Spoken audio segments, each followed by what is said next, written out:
৮৪ বছরের দাদি পিস্তলবাজিতে মারদাঙ্গা।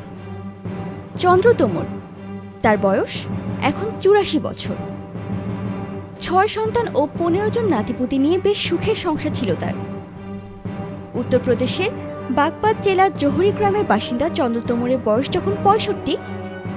উত্তরপ্রদেশের বাগপাত জেলার জোহরি গ্রামের বাসিন্দা চন্দ্র তোমরের বয়স যখন ৬৫, নাতনির বায়না রাখতে একদিন জোহরি রাইফেল ক্লাবে যান তার সঙ্গে।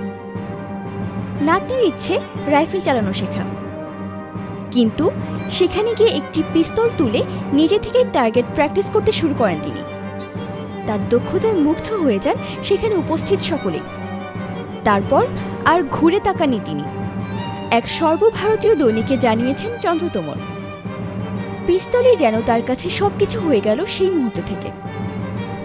বয়স কখনোই কোনো কাজে বাধা হতে পারে না বলে জানান চন্দ্রদেবী। এ যাবৎ ভারতের নানা জায়গায় গিয়ে ২৫টি চ্যাম্পিয়নশিপ জিতে এসেছেন চন্দ্র তোমর, এবং সে কারণেই তিনি শুটার দাদি বা রিভলভার দাদি হিসেবেও পরিচিতি পেয়েছেন। চন্দ্রদেবীর প্রভাব পড়েছে আশেপাশের বহু মহিলার ওপর। বর্তমানে প্রায় ২৫ জন মহিলা রাইফেল ক্লাবে প্রশিক্ষণ নিচ্ছেন বলে জানা গিয়েছে। তাদের মধ্যে রয়েছেন ৮০ বছরের প্রকাশী তোমর। তিনি সম্পর্কে চন্দ্র তোমরের ননদ।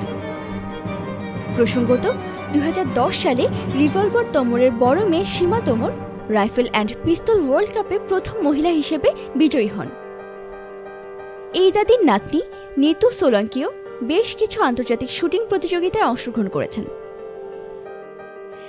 এতক্ষণ আমাদের সাথে থাকার জন্য ধন্যবাদ। আমাদের পরবর্তী আপডেট পেতে ফ্রিকি নিউজ চ্যানেলটি সাবস্ক্রাইব করে আমাদের সাথেই থাকুন।